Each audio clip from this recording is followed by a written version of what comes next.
तो आइए इस वीडियो में हम लोग विज्ञान के महत्वपूर्ण ऑब्जेक्टिव प्रश्नों पर चर्चा करेंगे जो आपके आने वाले एनएमएमएस एग्जाम के लिए काफ़ी महत्वपूर्ण होगा। तो इसलिए आप लोग वीडियो को ध्यान से देखिएगा और यहाँ से हम आपको जो भी ऑब्जेक्टिव प्रश्न याद कराने का प्रयास करेंगे आप लोग उन सारे ऑब्जेक्टिव को एक बेहतरीन तरीका से याद करने का प्रयास कीजिएगा। तो चलिए दोस्तों, अब हम लोग शुरुआत करते हैं पहले प्रश्न से। तो यहाँ देखिए पहला प्रश्न कहता है निम्न में कौन अप्रदीप्त वस्तुएं हैं। तो अप्रदीप्त वस्तुएं उस तरह के वस्तुओं को कहते हैं जो अपना प्रकाश स्वयं उत्सर्जित नहीं करता है, जो अपना प्रकाश स्वयं नहीं निकालता है, उसे ही हम लोग अप्रदीप्त वस्तुएं कहते हैं। यहाँ देखिए आग तो अपना प्रकाश स्वयं निकालता है, विद्युत बल्ब भी अपना प्रकाश देता है, ये प्रकाश देता है ना। लेकिन दर्पण क्या कभी भी देखे हैं आयना प्रकाश देते हुए? तो आयना प्रकाश नहीं देता है, आयना स्वयं प्रकाश उत्सर्जित नहीं करता है। इसलिए यहाँ पे देखिए दर्पण हो जाएगा अप्रदीप्त वस्तुएं। तो इसका ऑप्शन नंबर क्या हो जाएगा? तीसरा हो जाएगा। इसी तरह से अगला नंबर प्रश्न देखिए, मानव के सुस्पष्ट दृष्टि की न्यूनतम दूरी क्या होती है। सुस्पष्ट का मतलब यहाँ पे क्या होता है, एक मनुष्य किसी वस्तु को अपने आँख के कितना नज़दीक ले जाएगा तो वह किसी वस्तु को देख सकता है। तो मानव के स्पष्ट दृष्टि की न्यूनतम दूरी होती है 25 सेंटीमीटर। अब पता चला आंखें के समीप लेकर चले जाइएगा, पूरा आंखें के सामने लेकर चले जाइएगा तो क्या कभी भी किसी वस्तु को देख सकते हैं। मानव की सुस्पष्ट दृष्टि की न्यूनतम दूरी के यहाँ पर मतलब ये होता है मनुष्य की आँख के निकट कितना पास ले जाइएगा जिससे आप किसी वस्तु को देख सकते हैं। तो मिनिमम जो है डिस्टेंस होता है 25 सेंटीमीटर। तो इसका ऑप्शन नंबर क्या हो जाएगा? इसका ऑप्शन हो गया दूसरा। इसी तरह से अगला नंबर प्रश्न देखिए, यहाँ पे देखिए दूसरा हो जाएगा। इसी तरह से अगला नंबर प्रश्न देखिए, अगला नंबर प्रश्न कहता है प्रावर्तन के कितने नियम होते हैं। तो प्रावर्तन के 2 नियम होते हैं। तो इसका ऑप्शन नंबर क्या हो जाएगा? पहला हो जाएगा। और अपवर्तन के भी 2 नियम होते हैं। परावर्तन का मतलब क्या होता है, किसी वस्तु पर जब कोई प्रकाश की किरण पड़ता है तो उस वस्तु से टकरा कर पुनः उसी माध्यम में चले जाता है जिस माध्यम से आया था, तो इसी को कहते हैं हम लोग प्रकाश का परावर्तन। अपवर्तन का मतलब क्या होता है, जब प्रकाश किसी एक मीडियम से दूसरे मीडियम में जाता है तो प्रकाश को जिस रास्ते से होकर जाना चाहिए उस रास्ते से भटक जाता है, अपनी मार्ग को विचलित कर लेता है। मान के चलिए सीधा जाना चाहिए तो सीधा जाकर नहीं चले जाता है टेढ़ा। तो इस तरह की घटना को कहते हैं प्रकाश का अपवर्तन।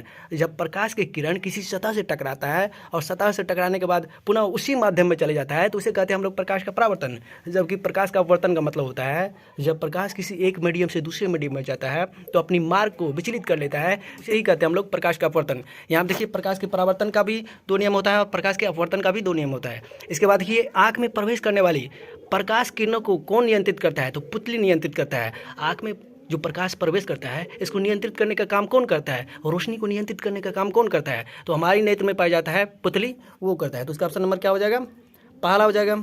इसी के साथ अगला नंबर प्रश्न देखिए, अगला नंबर प्रश्न कहता है समतल दर्पण से बना प्रतिबिंब होता है। तो समतल दर्पण से बना प्रतिबिंब हमेशा होता है आभासी और काल्पनिक होता है। देखिए समतल दर्पण के बारे में पूछेगा और उत्तल दर्पण के बारे में पूछेगा। ये दोनों दर्पण में हमेशा काल्पनिक और आभासी प्रतिबिंब बनता है। ये दोनों दर्पण में किस तरह का प्रतिबिंब बनता है? तो आभासी और काल्पनिक प्रतिबिंब बनता है। तो इसका ऑप्शन नंबर क्या हो जाएगा? इसका ऑप्शन नंबर हो गया पहला। इसी तरह से अगला नंबर प्रश्न देखिए, श्वेत प्रकाश कितने रंगों का मिश्रण होता है। तो 7 रंगों का मिश्रण होता है। तो इसका ऑप्शन नंबर क्या हो जाएगा? तीसरा हो जाएगा।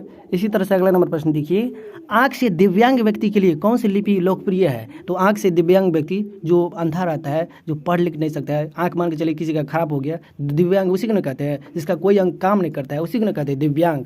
तो आंख से दिव्यांग व्यक्ति के लिए वह है ब्रेल लिपि, जिसकी मदद से वह पढ़ सकता है, अंधा भी पढ़ सकता है। समझ गए ना। इसके बाद देखिए किसी पृष्ठ पर पड़ने वाली प्रकाश की किरणों को क्या कहते हैं। तो किसी पृष्ठ पर पड़ने वाली प्रकाश की किरणों को कहते हैं हम लोग आपतित किरण। तो इसका ऑप्शन नंबर क्या हो जाएगा? इसका ऑप्शन नंबर हो जाएगा दूसरा। सारे क्वेश्चंस को एक बेहतरीन तरीके से याद कर लीजिएगा। किस प्रक्रिया के कारण श्वेत प्रकाश 7 रंगों में विभक्त हो जाती है। जब प्रकाश की किरण किसी प्रिज्म से होकर गुजरता है तो अपने 7 अवयवी रंगों में विभक्त हो जाता है। 7 अवयवी रंगों में विभक्त होने की घटना को ही हम लोग कहते हैं प्रकाश का वर्ण विक्षेपण। तो इसका ऑप्शन नंबर क्या हो जाएगा? इसका ऑप्शन नंबर हो जाएगा पहला नंबर ऑप्शन सही। समझ गए ना। सारे क्वेश्चंस को आप लोग एक बेहतरीन तरीके से समझते जाइए। मानव नेत्र में किस प्रकार का लेंस रहता है। तो मानव नेत्र में उत्तल लेंस रहता है। तो इसका ऑप्शन नंबर क्या हो जाएगा? पहला हो जाएगा। इसी तरह से अगला नंबर प्रश्न देखिए, आइरिस में स्थित छोटे छिद्र को क्या कहते हैं। तो आइरिस में स्थित छोटे छिद्र को कहते हैं हम लोग पुतली। तो इसका ऑप्शन नंबर क्या हो जाएगा? पहला हो जाएगा। इसी तरह से अगला नंबर प्रश्न देखिए, मानव नेत्र के रंगीन भाग को क्या कहा जाता है। तो मानव नेत्र के रंगीन भाग को कहते हैं हम लोग आइरिस यानी कि परितारिका कहते हैं। तो इसका ऑप्शन नंबर क्या हो जाएगा? पहला हो जाएगा। इसी तरह से अगला नंबर प्रश्न देखिए, आपतन कोण का मान परावर्तन कोण के बराबर होता है। तो सदैव होता है। आपतन कोण का मान परावर्तन कोण के बराबर होता है हमेशा। तो इसका ऑप्शन नंबर क्या हो जाएगा? पहला हो जाएगा। इसी तरह से अगला नंबर प्रश्न देखिए, मानव नेत्र वस्तु का प्रतिबिंब किस भाग पर बनता है। तो मानव नेत्र वस्तु का प्रतिबिंब रेटिना पर बनता है। तो इसका ऑप्शन नंबर क्या हो जाएगा? इसका ऑप्शन नंबर हो जाएगा पहला। इसी तरह से अगला नंबर प्रश्न देखिए, आपतन कोण तथा परावर्तन कोण का मान हमेशा बराबर होता है, समान होता है। तो इसका ऑप्शन नंबर क्या हो जाएगा? दूसरा हो जाएगा इसी तरह से अगला नंबर प्रश्न देखिए, आवर्तकाल का मात्रक कौन है? तो आवर्तकाल, काल का मतलब होता है समय और समय का ऐसा यूनिट होता है सेकंड। ठीक उसी तरह से यहाँ पर भी आवर्तकाल का मात्रक हो जाएगा सेकंड। तो इसका ऑप्शन नंबर क्या हो जाएगा? तीसरा, यानी कि सेकंड हो जाएगा। अब आइए अगले नंबर प्रश्न की ओर चलते हैं। इनमें किसकी आवाज़ की आवृत्ति सबसे अधिक होती है? यहाँ देखिए, छोटी बच्ची की, छोटे बालक की, महिला की। तो छोटे बच्ची की आवृत्ति सबसे ज़्यादा होती है। तो इसका ऑप्शन नंबर क्या हो जाएगा? पहला हो जाएगा। नहीं देखते रहते हैं बचपन में जो चिल्लाती रहती है, कितना तेज से चिल्लाती है। प्राश्रव्य ध्वनि की आवृत्ति कितनी होती है? तो प्राश्रव्य ध्वनि उस ध्वनि को कहते हैं जिसको मनुष्य नहीं सुन सकता है, जिसको सुनता है कौन? चमगादड़ सुनता है, कुत्ता, ये सब सुनता है। तो प्राश्रव्य ध्वनि की आवृत्ति होती है 20,000 HZ से अधिक। यहाँ देखिए 20,000 तो है नहीं, 20,000 HZ से अधिक और 20 HZ से कम आवृत्ति को हम लोग कहते हैं प्राश्रव्य ध्वनि। इसको एक बेहतरीन तरीके से याद कर लीजिएगा। हमें कोई ध्वनि सुनाई देती है, इसका कारण क्या है? हमें कोई ध्वनि सुनाई देती है, इसका कारण है कंपन। देखिए, मान के चलिए हम किसी भी चीज़ को पीटते हैं या थपथपाते हैं तो क्या होता है? वह थरथराता है।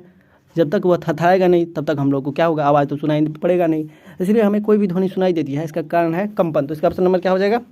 तीसरा हो जाएगा। समझ गए ना? अगला नंबर प्रश्न देखिए, मानव के कानों के लिए सभ्यता पारस है। तो 20 HZ से अधिक तथा 20,000 HZ तक की आवृत्ति को एक मनुष्य सुन सकता है। मानव के कानों के लिए सभ्यता का पारस है 20 HZ से अधिक तथा 20,000 HZ तक की आवृत्ति को एक मनुष्य सुन सकता है।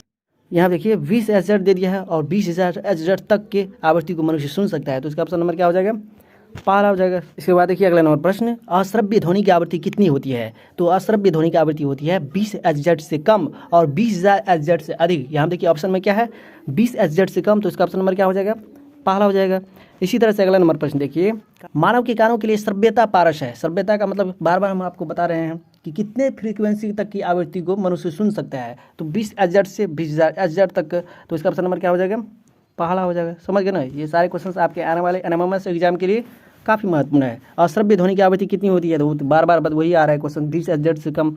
लग रहा है रिपीटेड क्वेश्चन सब आ गया है। कैसे मात्रक क्या होता है? तो आयाम कैसे मात्रक होता है? मीटर। तो इसका ऑप्शन नंबर क्या हो जाएगा? पहला हो जाएगा। इसी तरह से अगला नंबर प्रश्न देखिए, आवृत्ति कैसा मात्रक क्या होता है? तो आवृत्ति कैसा मात्रक होता है? हर्ट्ज। तो इसका ऑप्शन नंबर क्या हो जाएगा? तीसरा हो जाएगा। ध्वनि की प्रबलता किस कारक पर निर्भर करती है? तो वह है आयाम। तो इसका ऑप्शन नंबर क्या हो जाएगा?